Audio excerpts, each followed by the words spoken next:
Machine लेके मारता तुम्हें ಏ ಕೌನ್ರೆ ಉನೆ ಸರ್ ಹೇಗೆ ಸ್ಟಾರ್ಟ್ ಆಗಿದೆ ಸರ್ ಅದ್ರ ಬಗ್ಗೆ ತಿಳ್ಕೊಳ್ಳೇಬೇಕು. ವಿಜಯ್ ಸರ್ ಇಟ್ಕೊಂಡು ನಾನು ಸುಮ್ಮನೆ ಅವ್ರ ಮುಂದೆ ಹಾಡಿದೆ, ಹಾಡಿದ ತಕ್ಷಣ ಹೋಗೋ ಬೂತ್ಗೆ ರೆಕಾರ್ಡ್ ಮಾಡೋ ಅಂತ.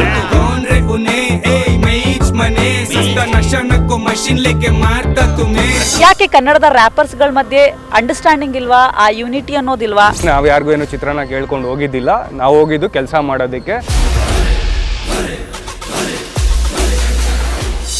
ರ್ಯಾಪರ್ಸ್ ಅಂತ ಅಂದ್ರೆ ನಮ್ಮ ಲುಕ್ ಅಂದ್ರೆ ಆ ಥರ ಇರಬೇಕು ಅಂತನಾ? ಸೊ ಲೂಸ್ ಬಟ್ಟೆ ಹಾಕೊಂಡ್ರೆ ಆರಾಮಾಗಿ ಇರ್ಬೋದು, ಕಂಫರ್ಟಬಲ್ ಆಗಿರ್ಬೋದು. ಈ ಪ್ರೊಫೆಷನ್ನ ನಂಬ್ಕೊಂಡು ನಾವು ಜೀವನವನ್ನ ಸಾಗಿಸ್ಬೋದಾ? ಅವ್ರು 60,000ಕ್ಕೆ ಮಾಡಕ್ಕೆ ರೆಡಿ ಇದ್ದಾರೆ. ಏನಕ್ಕೆ ಅಂದರೆ ನಮಗೆ ಕಾನ್ಸರ್ಟ್ ಸಿಗಬಾರ್ದು ಅಂತ. ದುಶ್ಮನಿ ಈ ಥರ ನಡೆಯುತ್ತೆ, ಇಲ್ಲೂ ನಡೆಯುತ್ತೆ. ಬಹಳಷ್ಟು ಚಾಲೆಂಜಸ್ಗಳು ಕೂಡ ಇದೆ ಅವಕಾಶ ವಿಚಾರದಲ್ಲಾಗಿರ್ಬೋದು. ನಮ್ಗೆ ಈ ಸಂಬಳ ಬಂದ್ರೇನೆ ನಮ್ ಊಟ ನಾವು ಚೆನ್ನಾಗಿ ಊಟ ಮಾಡ್ಬೋದು, ನೆಮ್ಮದಿಯಾಗಿರ್ಬೋದು.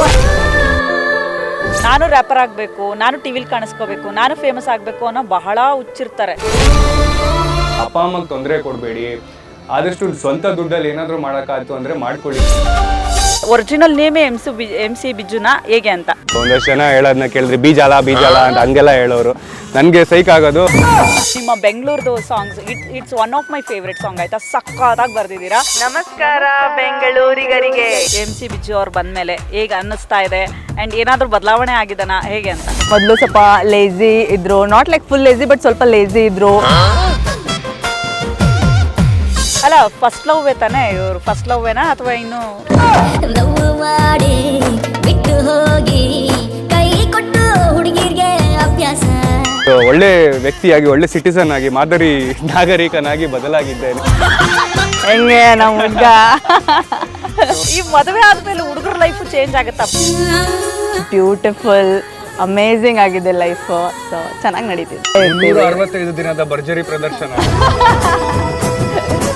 ರ್ಯಾಪರ್ ಅವ್ರನ್ನ ಮದುವೆ ಆಗಿರೋದಂತ ನೋಡ್ತಾ ಇದ್ದೀನಿ. ಜೊತೆಲೇ ಇರಬೇಕು ಜೀವನ ಪೂರ್ತಿ ಅನ್ನೋದಕ್ಕೆ ಮದುವೆ ಆಗಿದ್ದು ಆ್ಯಂಡ್ ಅದನ್ನ ಲಿಟರಲಿ ಫಾಲೋ ಮಾಡ್ತಾ ಇದ್ದೀವಿ.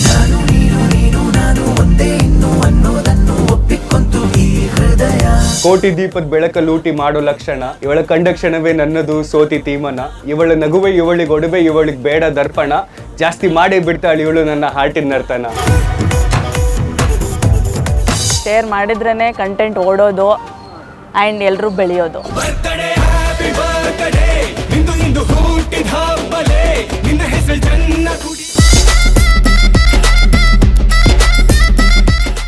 ಹಾಯ್ ಹಲೋ ಎಲ್ರಿಗೂ ನಮಸ್ಕಾರ. ಫ್ರೀಡಮ್ ಟಿವಿ ವಿಶೇಷ ಕಾರ್ಯಕ್ರಮಕ್ಕೆ ಸ್ವಾಗತ. ನಾನು ಪೂಜಾ ಶಿವಕುಮಾರ್.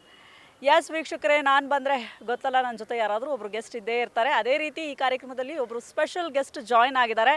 ಎಸ್, ಒಂದು ಸಾಂಗ್ ಹೇಳ್ತೀನಿ, ಆ ಸಾಂಗ್ ಹೇಳಿದ್ರೆ ನಿಮ್ಗೆಲ್ರಿಗೂ ಗೊತ್ತಾಗಿರುತ್ತೆ.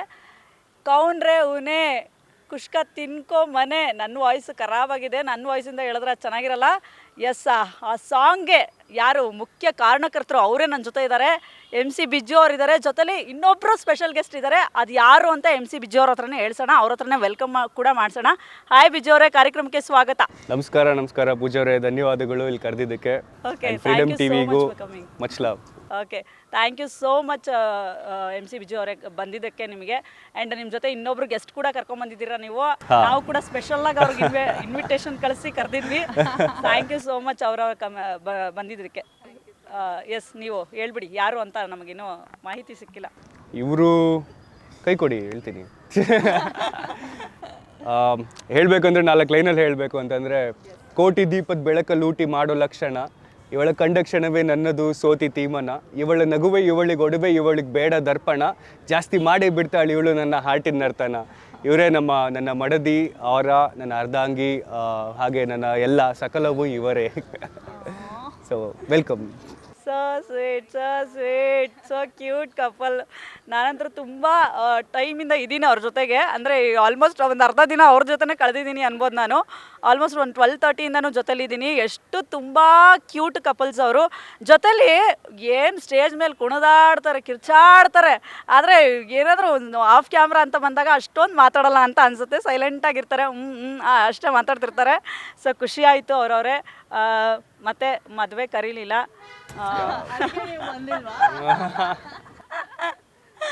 ಮದುವೆ ಕರೀಲಿಲ್ಲ. ಎನಿವೆ ಹೆಂಗಿದೆ ಮದುವೆ ಜೀವನ? ನೀವು ಹೇಳಿ ಯಜಮಾನ್ರೆ. ಓಕೆ, ಜೆಂಟ್ಸ್ ಫಸ್ಟ್ ಇವಾಗ, ಲೇಡೀಸ್ ಫಸ್ಟ್, ಇವಾಗ ಜೆಂಟ್. ಓಕೆ, ಮದುವೆ ಜೀವನ ತುಂಬ ಖುಷಿಯಾಗಿದೆ. ಭಾಳ ಚೇಂಜಸ್ನ ನೋಡಿದ್ದೀನಿ. ಅಂದರೆ ಲೈಕ್ ಒಬ್ಬ ಹುಡುಗನಾಗಿ ಹೇಳಬೇಕು ಅಂತಂದರೆ ಭಾಳ ಚೇಂಜಸ್ ಬಂದಿದೆ, ಶಿಸ್ತು ಬಂದಿದೆ, ಪ್ರೀತಿ ಅಂದರೆ ಏನು ಅಂತ ಗೊತ್ತಾಗಿದೆ, ಲವ್ಲವಿಕೆ ಹೇಗೆ, ನನ್ನ ಮೂಡ್ ಹೆಂಗಿರುತ್ತೋ ಆ ಮೂಡು ನನ್ನ ಅರ್ಧಾಂಗಿ ಮೇಲೂ ಯಾವ ಥರ ಪರಿಣಾಮ ಬೀಳುತ್ತೆ. ಸೊ ತುಂಬ ಸೈಕಾಲಜಿ ಅಂತ ಅನ್ಬೋದು. ಸೈಕಾಲಜಿಕಲಿ ಒಂದು ಸ್ವಲ್ಪ ಎಲ್ಲ ಅರ್ಥ ಆಗಿದೆ. ತುಂಬ ಅರ್ಥ ಆಗ್ತಿರೋದೇ ಮದುವೆ ಅಂತ ಅನಿಸುತ್ತೆ ನನಗೋಸ್ಕರ. ಅಂದರೆ ನನಗೇನು ಅನಿಸುತ್ತೆ ಅಂದರೆ ನಮ್ಮ ಮದುವೆ ಆದಮೇಲಿಂದನೇ ಸ್ವಲ್ಪ ಬದಲಾವಣೆ ಬಂದಿದೆ. ಆ್ಯಂಡ್ ಲಕ್ ಕೂಡ ಚೇಂಜ್ ಆಗಿದೆ. ಹಾಗೆ ಎಲ್ಲನೂ ಒಳ್ಳೆಯದಾಗೆ ನಡೀತಾ ಇದೆ. Okay, super. ಅಂದರೆ ಯಾವೆಲ್ಲ ವಿಚಾರಗಳಲ್ಲಿ ಚೇಂಜ್ ಆದರು ಅಂತ? ಮೇಯ್ನ್ ಬಂದು ಶಿಸ್ತು, ಡಿಸಿಪ್ಲಿನ್, ಮೇಯ್ನ್ ಡಿಸಿಪ್ಲಿನ್. ಮುಂಚೆ ಆಗಿದ್ರೆ ಹೆಂಗಂದ್ರೆ ಹಂಗೆ ಇರ್ತಾ ಇದೆ, ಸ್ಟುಡಿಯೋನಲ್ಲೇ 2 ದಿನ 3 ದಿನ ಮಲ್ಕೊಂಡ್ಬಿಟ್ಟಿರ್ತಾ ಇದ್ದೆ. ಮನೆಗೆ ಬರ್ತಾ ಇದ್ದಿದ್ದೆ ವಾರಕ್ಕೆ 1 ಸಲ ಅಥವಾ ತಿಂಗಳಿಗೆ 2 ಸಲ ಬರ್ತಾ ಇರ್ಬೋದು. ಆ್ಯಂಡ್ ಬರೀ ನನ್ನ ಸ್ಟುಡಿಯೋ ಇಲ್ಲ ಅಂತಂದರೆ ಫ್ರೆಂಡ್ಸ್ ಸ್ಟುಡಿಯೋ, ಇಲ್ಲಾಂದರೆ ಅವ್ರ ಸ್ಟುಡಿಯೋನೇ ಮನೆ ಮಾಡ್ಕೊಂಡಿರ್ತಾ ಇದ್ದೆ. ಒಂದು ಜೀವನದಲ್ಲಿ ಏನು ಹೇಳ್ತಾರೆ, ಒಂದು ಗುರಿ ಅನ್ನೋದು ಕಾಣಿಸಿದ್ರೂ ಅಲ್ಲಿ ಹೋಗೋದು ಹೆಂಗೆ ಅಂತ ಗೊತ್ತಾಗ್ತಾ ಇರಲಿಲ್ಲ.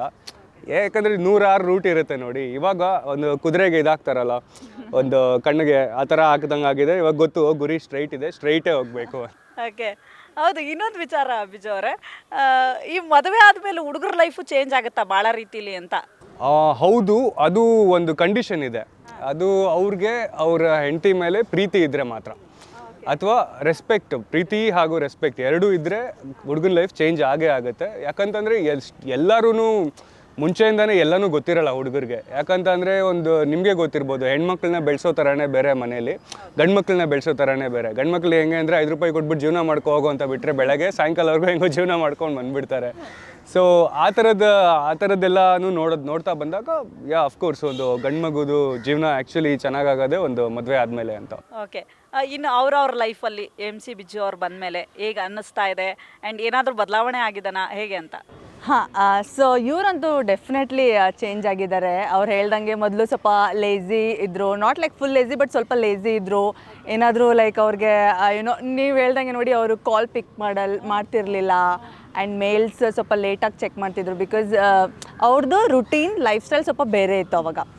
ಸೊ ನಾನು ಬಂದಮೇಲೆ ಅಂದರೆ ಮದುವೆ ಆದಮೇಲೆ ಲೈಕ್ ಈಗ ನಾನು ನನ್ನ ಡೇ ಹೆಂಗೆ ಸ್ಟಾರ್ಟ್ ಮಾಡ್ತೀನಿ, ನನ್ನ ಡೇ ಹೆಂಗೆ ಎಂಡ್ ಮಾಡ್ತೀನಿ, ಅದೆಲ್ಲ ನೋಡಿಬಿಟ್ಟು ಅವರು ಸ್ಲೋಲಿ ಅಳವಡಿಸ್ಕೊಂಡಿದ್ದಾರೆ ಈ ಲೈಫ್ ಸ್ಟೈಲ್. ಓಕೆ, ಒಂದು ಪ್ರಾಪರ್ ರುಟೀನ್ ಇರಬೇಕು, ಬೆಳಗ್ಗೆ ಎದ್ದ ತಕ್ಷಣ ಫೋನ್ ನೋಡಬಾರ್ದು, ಅಂದರೆ ಟೆನ್ಷನ್ ಲೆಸ್ ಇರಬೇಕು, ಯೋಗ ಮಾಡಬೇಕು, ಒಳ್ಳೆ ಬ್ರೇಕ್ಫಾಸ್ಟ್ ಎಲ್ಲ ಟೈಮ್ ಟು ಟೈಮ್ ಮಾಡಿದ್ರೆ ಒಂದು ಬ್ಯಾಲೆನ್ಸ್ ಇರುತ್ತೆ ಲೈಫಲ್ಲಿ, ಕಾಮಾಗಿರ್ತೀವಿ. ಆ್ಯಂಡ್ ಎಲ್ಲ ಕೆಲಸಗಳು ನೀಟಾಗಿ ಹೋಗುತ್ತೆ ಅನ್ನೋದು ಇವರು ಇವಾಗ ತಿಳ್ಕೊಂಡಿದ್ದಾರೆ. ಸೊ ಅದನ್ನೇ ಅವ್ರು ಪಾಪ ಕಂಟಿನ್ಯೂ ಮಾಡ್ತಾ ಇದ್ದಾರೆ ಇವಾಗ. ಅದಕ್ಕೆ ಇಷ್ಟೊಂದು ಚೇಂಜಸ್ ಬಂದಿರೋದು ನಮ್ಮ ಲೈಫಲ್ಲೂ ಕೂಡ. ಸೊ ಆ ಚೇಂಜಸ್ ನಾನು ನೋಡಿದ್ದೀನಿ. ಆ್ಯಂಡ್ ನನ್ನರಲ್ಲೂ ಅಷ್ಟೇ ಲೈಕ್ ಚೇಂಜಸ್ ಏನಾಗಿದೆ ಅಂದರೆ, ಮೊದಲು ನಾನು ಇಷ್ಟು ಕನ್ಸಿಸ್ಟೆಂಟಾಗಿ ಸಾಂಗ್ಸ್ ಮಾಡ್ತಿರ್ಲಿಲ್ಲ. ಇವಾಗ ಮದುವೆ ಆದಮೇಲೆ ಸಿನ್ಸ್ ಮ್ಯೂಸಿಷಿಯರೇ ನನ್ನ ಮನೇಲಿದ್ದಾರೆ. ಸೊ ನಾವು ಯಾವಾಗಲೂ ಲೈಕ್ ಮ್ಯೂಸಿಕ್ ಮಾಡ್ತಾ ಇರ್ತಾರೆ ಇವರು. ಸೊ ನಾನು ಹಾಗೆ ಮಾಡ್ತಾ ಇರ್ತೀನಿ, ಏನಾದರೂ ಒಂದು ಸಾಂಗ್ ಮಾಡ್ತಾ ಇರ್ತೀನಿ. ಸೊ ಆ ಥರ ಚೇಂಜಸ್ ಬಂದಿದೆ. ಆ್ಯಂಡ್ ಇಟ್ಸ್ ಬ್ಯೂಟಿಫುಲ್, ಅಮೇಝಿಂಗ್ ಆಗಿದೆ ಲೈಫು. ಸೊ ಚೆನ್ನಾಗಿ ನಡೀತಿದೆ. ಅಲ್ಲ, ಇನ್ನೊಂದು ವಿಚಾರ, ಈಗ ಡಾಕ್ಟ್ರುಗಳನ್ನ ಮದುವೆ ಆಗ್ತಾರೆ, ಇಂಜಿನಿಯರ್ ಅವ್ರನ್ನ ಮದುವೆ ಆಗ್ತಾರೆ. ಈಗ ನಾನು ಮೊದಲನೇ ಬಾರಿ ರ್ಯಾಪರ್ ಅವ್ರನ್ನ ಮದುವೆ ಆಗಿರೋದಂತ ನೋಡ್ತಾ ಇದ್ದೀನಿ. ಅದು ಏನು ಅಂದರೆ ಆ ಅಂಡರ್ಸ್ಟ್ಯಾಂಡಿಂಗ್ ಇರುತ್ತಾ? ಯಾಕೆ ರ್ಯಾಪರ್ ಅಂತಲೇ ಅವ್ರನ್ನ MC ಬಿಜು ಅವ್ರನ್ನ ಚೂಸ್ ಮಾಡಿದ್ದ ಏನು ಅಂತ? ಇಲ್ಲ, ಆ್ಯಕ್ಚುಲಿ ರ್ಯಾಪರ್ ಇದ್ದಾರಂತ ನಾನು ಚೂಸ್ ಮಾಡಿರಲಿಲ್ಲ. ಬಟ್ ಅದು ಅನ್ಎಕ್ಸ್ಪೆಕ್ಟೆಡ್ಲಿ ನಮ್ಮ ರಿಲೇಷನ್ಶಿಪ್ ಆಗಿದ್ದು ಆ್ಯಂಡ್ ಲವ್ ಆಗಿದ್ದು ಆ್ಯಂಡ್ ಮದುವೆ ಆದ್ವಿ. ಆ್ಯಂಡ್ ಇದು ಲಾಸ್ಟ್ ಪಾಯಿಂಟ್ ಇತ್ತು ನಮ್ಮ ಲೈಫಲ್ಲಿ. ಲೈಕ್ ನಾವಿಬ್ರು ರ್ಯಾಪರ್ ಅಲ್ವಾ, ನಮ್ಮ ಲೈಫ್ ಚೆನ್ನಾಗಿರುತ್ತೆ, ಒಂದು ಒಳ್ಳೆ ಅಂಡರ್ಸ್ಟ್ಯಾಂಡಿಂಗ್ ಇರುತ್ತೆ. ಈಗ ಬೇರೆ ಪ್ರೊಫೆಷನ್ಸ್ ಅಂದರೆ ಸ್ವಲ್ಪ ಏರುಪೇರು, ಟೈಮಿಂಗ್ ಅಂಡರ್ಸ್ಟ್ಯಾಂಡ್ ಮಾಡ್ಕೊಳ್ಳೋದಾಗಲಿ ಸ್ವಲ್ಪ ಇರುತ್ತೆ. ಬಟ್ ನಮ್ಮದಲ್ಲಿ we are very comfortable. Because ಇಬ್ಬರದು ಪ್ರೊಫೆಷನ್ ಸೇಮ್ ಇರೋದ್ರಿಂದ ನಮ್ಗೆ ಗೊತ್ತು ಲೈಕ್ ಹೆಂಗಿರುತ್ತೆ, ಕೆಲಸಗಳು ಹೆಂಗಿರುತ್ತೆ, ಟೈಮಿಂಗ್ ಹೆಂಗಿರುತ್ತೆ. ಆ್ಯಂಡ್ ಯಾವಾಗಲೂ ನಾವಿಬ್ಬರು ಜೊತೆಲೇ ಇರ್ತೀವಿ. Since we are rappers, doctors engineers ಬೇರೆ ಕಡೆ ಕೆಲಸ ಮಾಡಿದ್ರು, ನಾವು ಒಂದೇ ಕಡೆ ಕೆಲಸ ಮಾಡ್ತೀವಿ. ಸೊ ನಮ್ಗದೊಂದು ಆ್ಯಡೆಡ್ ಅಡ್ವಾಂಟೇಜ್. ಎಲ್ಲೋದ್ರೂ ಕಾಂಬೋ ಪ್ಯಾಕೇಜ್ ಥರ 1+1 ಬೈ 1 get 1 ಫ್ರೀ ಥರ ಎಲ್ಲೋದ್ರೂ ಒಟ್ಟಿಗೆ ಇರ್ತೀವಿ. ಬಿಕಾಸ್ ಅದಕ್ಕೋಸ್ಕರನೇ ಮದುವೆ ಆಗಿದ್ದು. ಮೇನ್ಲಿ ಏನಕ್ಕಂದರೆ ಬಿಟ್ಟಿರೋದಕ್ಕೆ ಇಷ್ಟ ಇರಲಿಲ್ಲ ನನಗೆ. ಹೆಂಗೆ ಯಾರು ಒಂದಷ್ಟು ಜನ ಫ್ರೆಂಡ್ಸ್ ಎಲ್ಲ ಅನ್ಕೋತಿರ್ತಾರೆ ಒಳಗೊಳಗೆ, ಏನು ಇವ್ರು ಯಾವಾಗಲೂ ಜೊತೆಯಲ್ಲೇ ಇರ್ತಾರೆ, ಏನು ಎಲ್ಲೋದ್ರೂ ಒಟ್ಟಿಗೆ ಬರ್ತಾರೆ, ಏನಾದರೂ ಅದಕ್ಕೋಸ್ಕರನೇ ಮದುವೆ ಆಗಿದ್ದು. ಜೊತೆಲೇ ಇರಬೇಕು ಜೀವನ ಪೂರ್ತಿ ಅನ್ನೋದಕ್ಕೆ ಮದುವೆ ಆಗಿದ್ದು. ಅಂಡ್ ಅದನ್ನ ಲಿಟರಲಿ ಫಾಲೋ ಮಾಡ್ತಾ ಇದೀವಿ. ಸೊ ಸಾರಿ ಅಡ್ಡದಲ್ಲಿ. ಇಲ್ಲ ಕರೆಕ್ಟ್ ಇವ್ರು ಹೇಳ್ದಂಗೆ ಲೈಕ್ ನಾವು ಜೊತೆಲೇನೆ ಇರ್ತೀವಿ ಬಿಕಾಸ್ ನಮ್ಮದು ಬಾಂಡ್ ಆ ಥರ ಇದೆ. ಸೊ ನಾವು ಜೊತೆಲೇ ಇರ್ತೀವಿ, ಜೊತೆಲೇ ಕೆಲಸ ಮಾಡ್ತೀವಿ. ಸೊ ನಮ್ಮ ಡೇ ಸ್ಟಾರ್ಟ್ ಆಗೋದು ಜೊತೆಲೇ, ಎಂಡ್ ಆಗೋದು ಜೊತೆಲೇ. ಸೊ ಆ ಪ್ರಾಪರ್ ಬ್ಯಾಲೆನ್ಸ್ ಇದೆ. ಆ್ಯಂಡ್ ತುಂಬ ಜನ ಅಂದರೆ ನಾಟ್ ತುಂಬ ಜನ ಲೈಕ್ ಸ್ವಲ್ಪ ಕೆಲವ್ರು ಏನು ಅನ್ಕೋತಾರೆ, ಮದುವೆ ಆಗಿ ಸ್ಟಾರ್ಟಿಂಗ್ ಡೇಸಲ್ಲಿ ಅಷ್ಟೇ ಈ ಥರ ಇರೋದು, ಆಮೇಲೆ ನೋಡಿ ಹಾಗೆ ಹೆಂಗಿದೆ. ಬಟ್ ಇಲ್ಲ, ನಾವು ಎಲ್ರಿಗೂ ರಾಂಗ್ ಪ್ರೂವ್ ಮಾಡಿದ್ದೀವಿ. ಸೊ ನಾವು ಇನ್ನೂ ಜೊತೆಲೇ ಇದ್ದೀವಿ, ಜೊತೆಲೇ 365 ದಿನದ ಭರ್ಜರಿ ಪ್ರದರ್ಶನ. ಯಾ ಸೊ ಹಾಗೆ ತುಂಬ ಯೂನಿಕ್ ನಮಗೆ ಅನಿಸುತ್ತೆ. Like we are very blessed. ನಮ್ಮ ದೇವರು, ನಮ್ಮ ಪೇರೆಂಟ್ಸ್ ಆಗಲಿ, ಹಿರಿಯರು ಎಲ್ಲರೂ ನಮಗೆ ಹೃದಯಪೂರ್ವಕವಾಗಿ ಆಶೀರ್ವಾದ ಮಾಡಿದ್ದಾರೆ. ಅವ್ರ ಆಶೀರ್ವಾದದಿಂದನೇ ನಮ್ಮ ಲೈಫು ಚೆನ್ನಾಗಿದೆ ಅಂತ ನಂಗೆ ಅನಿಸುತ್ತೆ. ಓಕೆ, ಆದರೆ ಇದು ಲವ್ ಮ್ಯಾರೇಜಾ ಅರೇಂಜ್ ಮ್ಯಾರೇಜಾ? ಯಾಕಂದರೆ ನಾನು MC ಬಿಜ್ಜು ಅವ್ರಿಗೆ ಕೇಳಿದ್ದೆ, ನೀವು ಲವ್ ಮಾಡ್ತಾ ಇದ್ದೀರಾ ಸರ್, ಯಾರಾದರೂ ನಿಮಗೆ ಎಂಗೇಜ್ ಆಗಿದ್ದೀರಾ ಹಂಗೆ ಅಂದಾಗ ಅವ್ರು ಯಾವ ಇಂಟರ್ವ್ಯೂವಲ್ಲೂ ಹೇಳಿಲ್ಲ. ಇವಾಗ ಹೇಳ್ತಾ ಇದ್ದಾರೆ ಇವರು ನನ್ನ ಹೆಂಡತಿ 6 ವರ್ಷಗಳಿಂದ ರಿಲೇಷನ್ಶಿಪ್ಪಲ್ಲಿ ಇದ್ದೀನಿ ಅಂತ. ಸೊ ಹೆಂಗೆ ಸರ್ ಲವ್ ಸ್ಟೋರಿ ಬಗ್ಗೆ ಹೇಳಿ. ಸೊ ಮೇನ್ಲಿ ನನ್ದು ಯಾವುದೇ ವಿಷಯ ಇರಲಿ, ಒಂದು ಸಾಂಗೇ ಇರಲಿ ಅಥವಾ ಮೂವಿದೇ ಇರಲಿ, ಏನೇ ಇರಲಿ, ಅದು ಕನ್ಫರ್ಮ್ ಆಗೋವರೆಗೂ ನಾನು ಯಾರಿಗೂ ಹೇಳ್ತಿದ್ದಿಲ್ಲ. ಆ ಚಿಕ್ಕ ಪುಟ್ಟ ಸಾಂಗು ಅಥವಾ ಏನೋ ಅದರದ್ದೇನೆ ಇಷ್ಟು ಕಾನ್ಸೆಪ್ಟ್ದೇ ಹೇಳ್ತಾ ಇರಲಿಲ್ಲ. ಅಂದರೆ ಈ ಒಂದು ಲವ್ವು ಅಥವಾ ಒಂದು ಇದೇ ಒಂದು ಒಬ್ಬ ಮನುಷ್ಯಂದು life one of the biggest thing ಅಲ್ವಾ. ಅದನ್ನು ಹೆಂಗೆ ಹೇಳಿ ಕಣ್ಣು ಹಾಕ್ಬಿಡ್ತಾರೆ ಅನ್ನೋದು ನನಗೊಂದು ಸ್ವಲ್ಪ ಹೆವಿ. ಯಾವಾಗಲೂ ಅದನ್ನು ಸ್ವಲ್ಪ ನಂಬ್ತೀನಿ ನಾನು. ಈ ಕಣ್ಣು ಹಾಕೋದಾಗಲಿ, ಕೆಟ್ಟ ದೃಷ್ಟಿ ಬೀಳೋದು, ಅದು ತುಂಬ ನಂಬ್ತೀನಿ. ಆ್ಯಂಡ್ ಆಲ್ಸೋ ನನಗೆ ಹೆಂಗೆ ಅಂದರೆ ನಾನು 100% ಕನ್ಫರ್ಮ್, ನನಗೆ ಕನ್ಫರ್ಮ್ ಇದೆ. ಬಟ್ ಇವಾಗ ನಾನು ಎಷ್ಟೊಂದು ಜನದು ಲೈಫ್ ನೋಡಿದ್ರೆ ಹೇಳ್ತಾ ಇರ್ತಾರೆ ಹುಡುಗರೆಲ್ಲ ಬಂದು, ಮಗ ಇದು ನನ್ನ ಗರ್ಲ್ ಫ್ರೆಂಡು, ಅದು ಅವರು ಇದು ಇವರು, 2 ತಿಂಗಳಾದ್ಮೇಲೆ ಜೊತೆಗೆ ಇರಲ್ಲ, ಮತ್ತೆ ಯಾರೋ ಬೇರೆ. And then suddenly will be like, ಗುರು ಮತ್ತೆ ನಾವು ಇನ್ನೊಂದು ಯಾರನ್ನೋ ಫ್ರೆಂಡ್ ಮೀಟ್ ಮಾಡಿಸಿದಾಗ ಮತ್ತೆ ಅವ್ರಿಗೆ ಫಸ್ಟಿಂದ ಅವ್ರಿಗೆ ಹಿಂದೆ ಇರೋ ಗರ್ಲ್ ಫ್ರೆಂಡ್ಗೆ ಏನು ಮರ್ಯಾದೆ ಕೊಡ್ತಾ ಇದ್ವೋ ಅದನ್ನೆಲ್ಲ ಕೊಟ್ಕೊಂಬರ್ಬೇಕಾಗ್ತಿತ್ತು. ಸೊ ಆ ಥರದ್ದೆಲ್ಲ ನಾನು ನೋಡ್ಬಿಟ್ಟು ಇದು ನನ್ನ ಥಿಂಕಿಂಗ್ ಅಷ್ಟೇ, ಸ್ವಲ್ಪ ಸೈಕ್ ಥಿಂಕಿಂಗ್ ಅಷ್ಟೇ. ಸೊ ನಾನು ಅನ್ಕೋತಿದ್ದೆ, ನಾನು 100% ಕನ್ಫರ್ಮ್ ಆದಾಗ, ಬಿಕಾಸ್ ನನ್ನೊಬ್ಬಂದೇ ಹೆಸರಲ್ಲ ಅಲ್ಲಿ, ಇವ್ರ ಹೆಸರು ಮ್ಯಾಟ್ರ್ ಆಗುತ್ತೆ. ಏನಾದ್ರು ಕೆಟ್ಟದು ಅಥವಾ ಏನಾದ್ರು ಈ ಥರ ಕಣ್ಣಾಕೋದು ಅದು ಇದೆಲ್ಲ ಆಗಬಾರ್ದು ಅಂತ ಹೇಳಿ ಎಲ್ಲ ಇಂಟರ್ವ್ಯೂಸಲ್ಲಿ ಹೇಳ್ತಾ ಇದ್ದೆ, ಸಿಂಗಲ್ ಇದ್ದೀನಿ ಅಂತ. ಮಿಂಗಲ್ ಆಗೋಕ್ಕೂ ಹೋಗ್ತಾ ಇದ್ದಿಲ್ಲ, ಆವಾಗ ಮಿಂಗಲ್ ಆಗೋಕ್ಕೆ ಟೈಮೂ ಇರ್ತಾ ಇದ್ದಿಲ್ಲ. ಟೈಮ್ಗಿನ್ನ ಜಾಸ್ತಿ ನನಗಷ್ಟು ಆ ಕಡೆ ಒಲ್ವೇ ಇರಲಿಲ್ಲ ಟು ಬಿ ಆನೆಸ್ಟ್. ಯಾಕಂತಂದರೆ ಲೈಫಲ್ಲಿ ಇವ್ರು ಬಂದಮೇಲೆ ನನಗೆ I don't have any other thing to do. Basically ಯಾರ ಹತ್ರ ಮಾತಾಡ್ಸೋದಕ್ಕೂ ಅಷ್ಟೇ, ನೋಡೋದಕ್ಕೂ ಅಷ್ಟೇ. ಆ್ಯಂಡ್ ಒಂದು ಒಳ್ಳೆ ವ್ಯಕ್ತಿಯಾಗಿ, ಒಳ್ಳೆ ಸಿಟಿಸನ್ ಆಗಿ, ಮಾದರಿ ನಾಗರಿಕನಾಗಿ ಬದಲಾಗಿದ್ದೇನೆ. ಸೊ ಹಾಗಾಗಿ ಆ ರೀಸನ್ಗೋಸ್ಕರ. ಅಲ್ಲ, ಫಸ್ಟ್ ಲವ್ ತಾನೇ ಇವರು? ಫಸ್ಟ್ ಲವ್ವೇನಾ ಅಥವಾ ಇನ್ನು? ಇಲ್ಲ, ಫಸ್ಟ್ ಲವ್ ಆ್ಯಕ್ಚುಲಿ ಇಲ್ಲ. ಫಸ್ಟ್ ಲವ್ ನಮ್ಮ ತಾಯಿ. ಹೆಂಗೆ ನಮ್ಮ ಸೊ ಅಫ್ಕೋರ್ಸ್ ಲವ್ ಅಲ್ಲಿ ಫಸ್ಟ್ ಲವ್ ಅಫ್ಕೋರ್ಸ್ ಇವರೇ first love and last love. First love and last love. ಹೌದು, ಅಬ್ವಿಯಸ್ಲಿ ಲಾಸ್ಟ್ ಲವ್. ಇನ್ನು ಮದುವೆ ಆದಮೇಲೆ ಮುಗೀತು ಸರ್, ಅದು ಹುಡುಗರಿಗೆ ಲಾಸ್ಟ್ ಲವ್ವೇ ಆಗಿರಬೇಕು. Okay, super. ಇನ್ನು ನಿಮ್ಮ ಹೆಸರು ಒಂಥರ MC ಬಿಜ್ಜು, ಡಿಫ್ರೆಂಟ್ ಆಗಿದೆ. ಹೆಂಗೆ ಬಂತು ಈ ಹೆಸರು? ಅಥವಾ ನೀವೇ ಹಿಡ್ಕೊಂಡಿದ್ದ ಆಮೇಲೆ ಹೆಸರು ಬಂದಿದ್ದ? ಒರಿಜಿನಲ್ ನೇಮೇ MC ಬಿಜ್ಜುನಾ ಹೇಗೆ ಅಂತ? ಸೊ ಒರಿಜಿನಲ್ ನೇಮ್ ನಂದು, ನನ್ನ ನಿಜವಾದ ಹೆಸರು ಬಿಜ್ಜಳ ನಟರಾಜ್.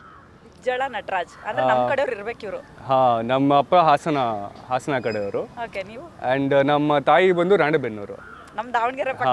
ಹೌದು. ಹಾಗೆ ನಮ್ಮ ಅಣ್ಣ ಹೆಸರು ಹೊಯ್ಸಳ, ನನ್ನ ಹೆಸರು ಬಿಜ್ಜಳ, ಹಾಗೆ ಇಟ್ಟಿದ್ದಾರೆ. ಆ್ಯಂಡ್ MC ಬಿಜ್ಜು ಅಂತ ಏನಕ್ಕೆ ಬಂತು ಅಂತ ಅಂದರೆ, ನಾನು ಮುಂಚೆ ಎಲ್ಲ ಆ್ಯಂಕರಿಂಗ್ ಮಾಡ್ತಾಯಿದ್ದೆ, ಇನ್ ದ ಸೆನ್ಸ್ ಶೋಸಲ್ಲೆಲ್ಲ MCing ಮಾಡ್ತಾಯಿದ್ದೆ. ಆ್ಯಂಡ್ ಆ ರೀತಿಯಲ್ಲಿ ನನ್ನ ಕರಿಯರ್ ಸ್ಟಾರ್ಟ್ ಆಗಿದ್ದು. ಫಸ್ಟ್ ಡ್ಯಾನ್ಸರ್ ಆಗಿದ್ದೆ. ಒಂದು ಕ್ರೂ ಇತ್ತು ನಮ್ಮದು, ಡರ್ಟಿ ಸೌತ್ ಕ್ರೂ ಅಂತ. ಅಲ್ಲಿ ಹಿಪ್ ಹಾಪ್ ಡ್ಯಾನ್ಸಿಂಗ್ ಎಲ್ಲ ಮಾಡ್ತಾಯಿದ್ವಿ, ಎಲ್ಲ ಕಾನ್ಸರ್ಟ್ಸ್ ಎಲ್ಲ ಕೊಡ್ತಾಯಿದ್ವಿ.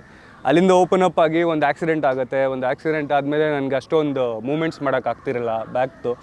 ಸೊ ಅವಾಗಿಂದ ನಾನು ಈ ಕಡೆ MCing ಆಗಲಿ, ಬೀಟ್ ಬಾಕ್ಸಿಂಗ್ ಆಗಲಿ, ರ್ಯಾಪಿಂಗ್ ಆಗಲಿ ಹಂಗೆ ಸ್ಟಾರ್ಟ್ ಮಾಡಿದೆ. ಹಾಗಾಗಿ MC, ಆಮೇಲೆ ಬಿಜ್ಜಳ ಅಂತ ಹೇಳೋದಕ್ಕೆ ಸ್ವಲ್ಪ ಕಷ್ಟಪಡ್ತಿದ್ರು. ಕೆಟ್ಟದಾಗ ಕೇಳೋದು, ಒಂದಷ್ಟು ಜನ ಹೇಳೋದನ್ನ ಕೇಳಿದ್ರೆ ಬೀಜಾಲ ಅಂತ ಹಂಗೆಲ್ಲ ಹೇಳೋರು. ನನಗೆ ಸೈಕ್ ಆಗೋದು. ನಮ್ಮ ಅಜ್ಜಿ ನನಗೆ ಬಿಜ್ಜು ಅಂತ ಕರೀತಾಯಿದ್ರು. So was like MC Bijju ಎರಡೂ ಕರೆಕ್ಟಾಗಿದೆ, 2 ಹೆಸರು ಇಟ್ಕೊಂಬಿಡೋಣ ಓಡುತ್ತೆ ಅಂತ ಹೇಳಿ MC ಬಿಜ್ಜು ಅಂತ ಇಟ್ಕೊಂಡಿದ್ದು. ಸೂಪರ್. ಓಕೆ, ಇನ್ನು ನೀವು ಕೂಡ ಒಳ್ಳೆ ರ್ಯಾಪರ್ ರೀ. ಬಹಳಷ್ಟು ಸಾಂಗ್ಸ್ಗಳನ್ನ ನೋಡಿದೆ. ಆ್ಯಂಡ್ ನಿಮ್ಮ ಬೆಂಗಳೂರ್ದು songs it's one of my favourite song, ಆಯಿತಾ? ಸಕ್ಕತ್ತಾಗಿ ಬರೆದಿದ್ದೀರಾ. ಸೊ ನಿಮ್ಮ ರ್ಯಾಪರ್ ಈಗ ಆ ಜರ್ನಿ ಹೆಂಗೆ ಸ್ಟಾರ್ಟ್ ಆಯಿತು? ಹುಟ್ಟಿನಿಂದಲೇ ಇದು ಬಂತಾ ಅಥವಾ ನಿಮ್ಮ ಒಂದು ಪಾರ್ಟ್ನರಿಂದ ಬಂದಿದ್ದ, ಹೇಗೆ ಅಂತ? ಎರಡೂ both answers tick. So actually ನಾನು ತುಂಬ ಚಿಕ್ಕ ವಯಸ್ಸಿಂದನೇ ಲೈಕ್ ರ್ಯಾಪ್ ಎಲ್ಲ ತುಂಬ ಕೇಳ್ತಾ ಇದ್ದೆ. ಈ 50 Cent, Eminem ಅದೆಲ್ಲ ನಾನು ಸ್ಕೂಲಲ್ಲಿ ಇರ್ಬೇಕಾದ್ರೆ ಕೇಳ್ತಿದ್ದೆ. ಬಿಕಾಸ್ ನಮ್ಮ ಮನೇಲಿ ಎಲ್ಲರೂ ರ್ಯಾಪ್ ಕೇಳ್ತಾರೆ. ಇನ್ಕ್ಲೂಡಿಂಗ್ ನಮ್ಮ father and mother. So full rap culture ಫ್ಯಾಮಿಲಿಯಲ್ಲಿ ಬೆಳೆದಿದ್ದರಿಂದ ನಾನು ರ್ಯಾಪ್ ಕೇಳ್ಕೊಂಡು ಬಂದಿದ್ದೀನಿ. ಆ್ಯಂಡ್ ಅವಾಗಿಂದ ನನಗೆ ಆಸಕ್ತಿ ಇತ್ತು. ನಾನು ಸ್ಕೂಲ್ ಕಾಲೇಜಲ್ಲೆಲ್ಲ ಸ್ವಲ್ಪ ಫ್ರೀ ಸ್ಟೈಲ್ ಮಾಡ್ತಾಯಿದ್ದೆ. ಸೊ ಬಟ್ ನಾನು ಯಾವತ್ತೂ ಅಂದ್ಕೊಂಡಿರಲಿಲ್ಲ ನಾನು ರ್ಯಾಪರ್ ಆಗಬೇಕು ಅಂತ.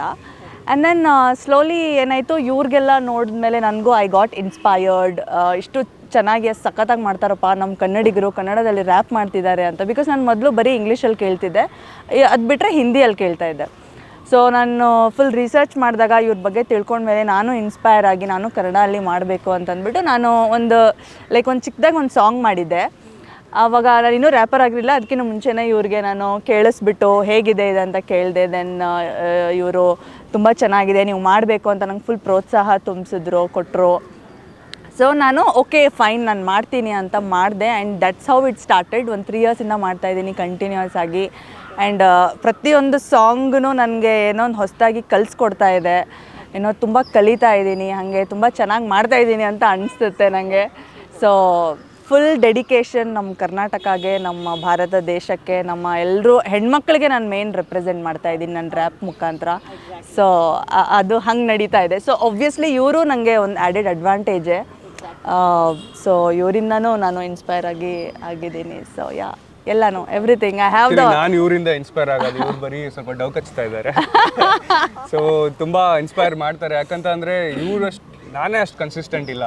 ನಂದೇ ಯಾವಾಗಲೂ ಮೂವಿಗೆ ಮಾಡಿದ್ರೆ ಮೂವಿಗೆ ಬಂತು, ನನ್ನ ಸೋಲೋ ಸಾಂಗ್ಸ್ ಏನಾದರೂ ಬಿಡಬೇಕು ಅಥವಾ ನನ್ನ ಏನಂತಾರೆ ಸಿಂಗಲ್ ಸಾಂಗ್ಸ್ ಬಿಡಬೇಕು ಅಂತಂದರೆ ಅಲ್ಲೊಂದು ಸ್ವಲ್ಪ ತುಂಬ ಲ್ಯಾಗ್ ಮಾಡ್ತಾ ಇದ್ದೆ. ಸೊ ಇವ್ರನ್ನ ನೋಡಿದ್ಮೇಲೆ ನನಗೆ ಇನ್ನೂ ಒಂದು ಸ್ವಲ್ಪ ಮೋಟಿವೇಶನ್ ಬಂತು. ಆ್ಯಂಡ್ ಓಕೆ ನಾನು ಇವರಿಂದ ಇನ್ಸ್ಪೈರ್ ಆಗ್ತೀನಿ, ಇದು ವೈಸ್ ವರ್ಷ, ಇವರಿಂದ ನಾನು, ನನ್ನಿಂದ ಇವರು ಅಂತ. ಓಕೆ, ಇನ್ನೊಂದು ಕ್ಯೂರಿಯಾಸಿಟಿ ಪ್ರಶ್ನೆ ಇದು, ನೀವು ಕೂಡ ರ್ಯಾಪರ್ ಆಗಿದೆ ಹೇಗೆ ಅನ್ನುವಂಥ ವಿಚಾರ, ಮತ್ತು ಹುಟ್ಟಿನಿಂದಲೇ ಬರುವಂಥದ್ದಾ ಇದು ಹೇಗೆ ಅಂತ?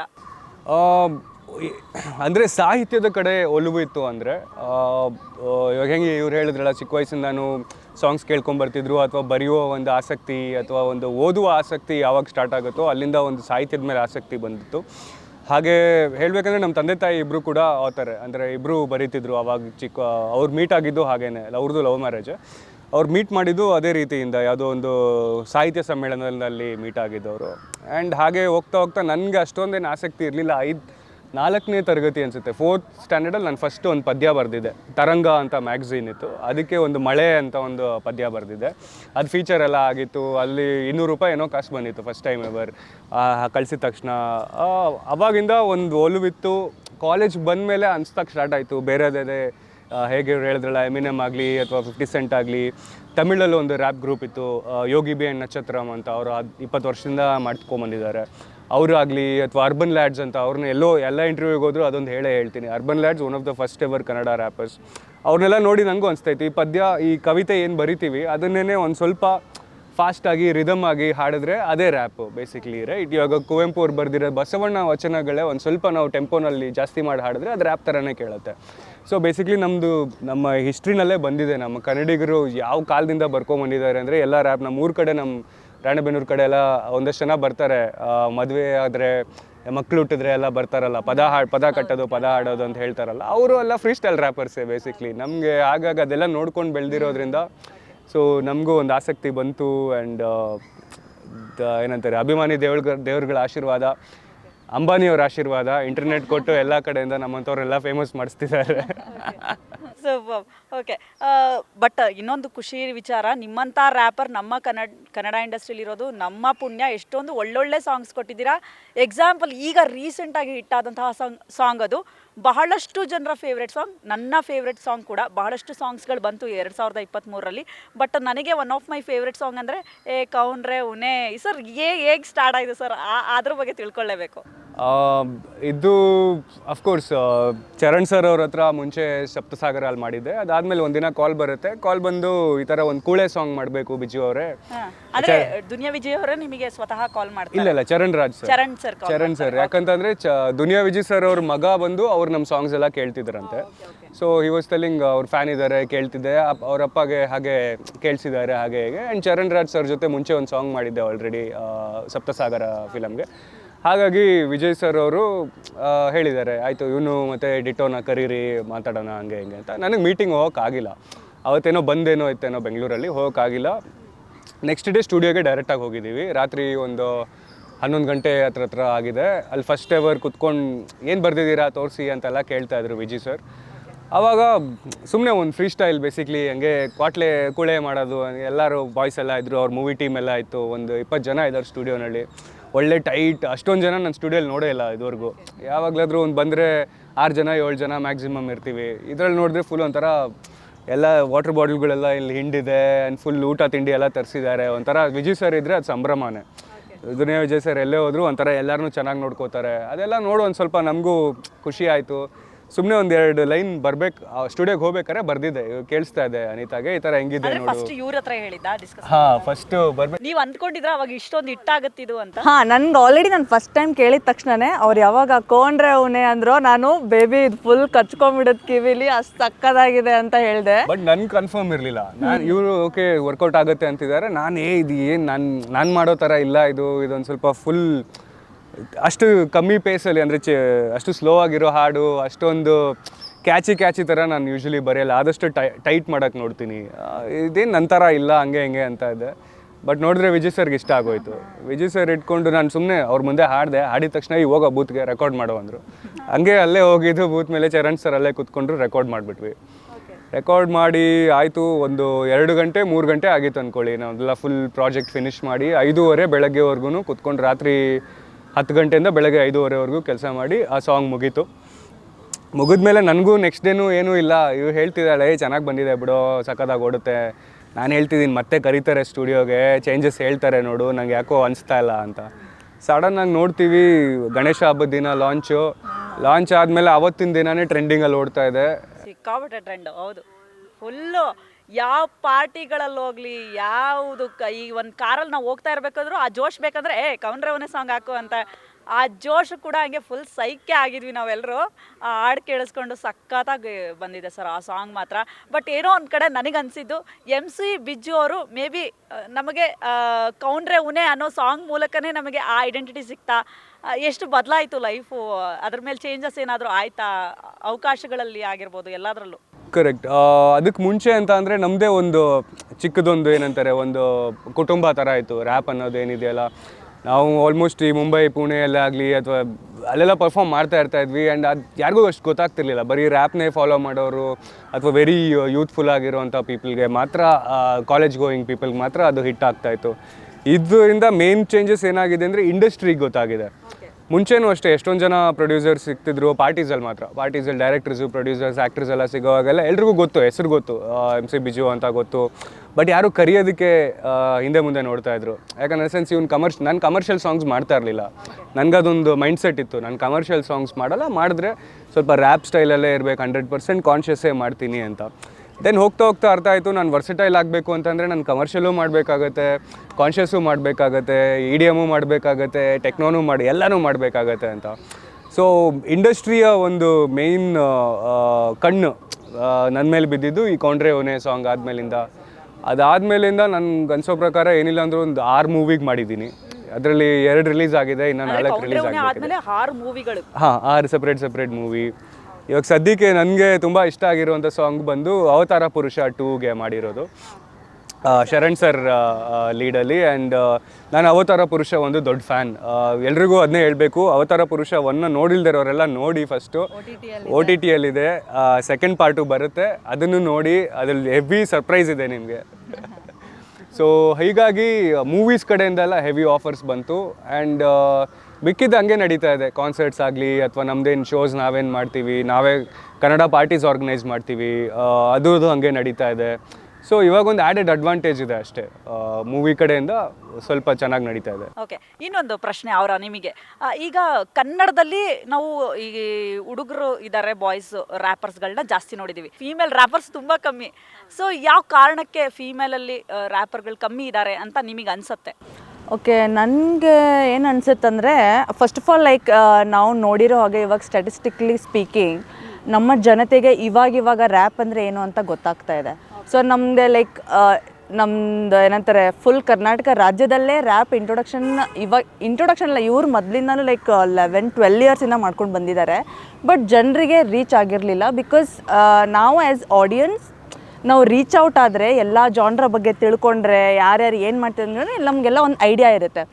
ಬಟ್ ಸಿನ್ಸ್ ಲೈಕ್ ನಾಲೆಜ್ ಸ್ವಲ್ಪ ಇನ್ನೂ ತಿಳ್ಕೊತಿದ್ದಾರೆ, ಗೊತ್ತಿಲ್ಲ ಅಂತ ಅನ್ನೋ ಕಾರಣಕ್ಕೆ. ಸೊ ನನಗೇನು ಅನಿಸುತ್ತೆ ಫೀಮೇಲ್ ರ್ಯಾಪರ್ಸ್ ಕೂಡ ಸ್ವಲ್ಪ ಕಮ್ಮಿ ಇಮರ್ಜ್ ಆಗಿದ್ದಾರೆ.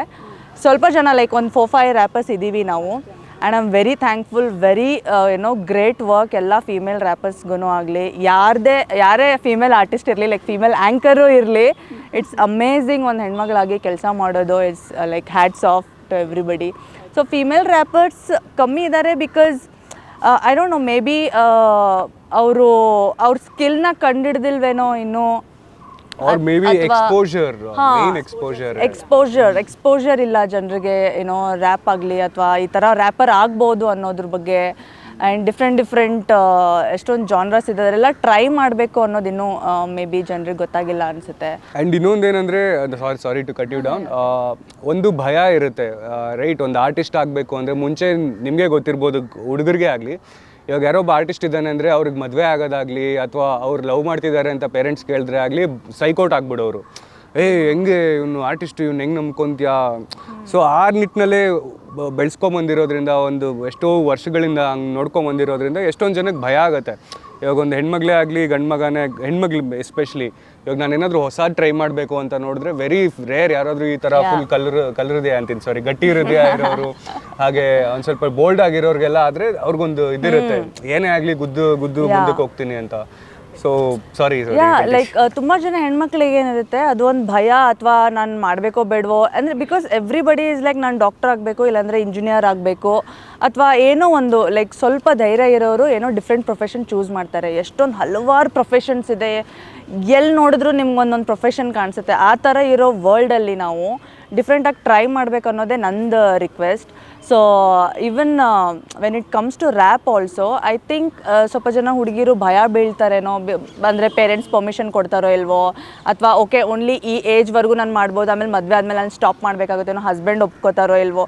ಪಾಪ ಅದು ಹುಡುಗಿರಿಗೆ ತುಂಬ ಪ್ರಾಬ್ಲಮ್ಸ್ ಇರುತ್ತೆ. ಲೈಕ್ ಅವ್ರಿಗೆ ಯೋಚನೆನೇ ಒಂದು ಅವ್ರಿಗೆ ಬ್ಲಾಕೇಜ್ ಥರ ಕೆಲಸ ಮಾಡುತ್ತೆ.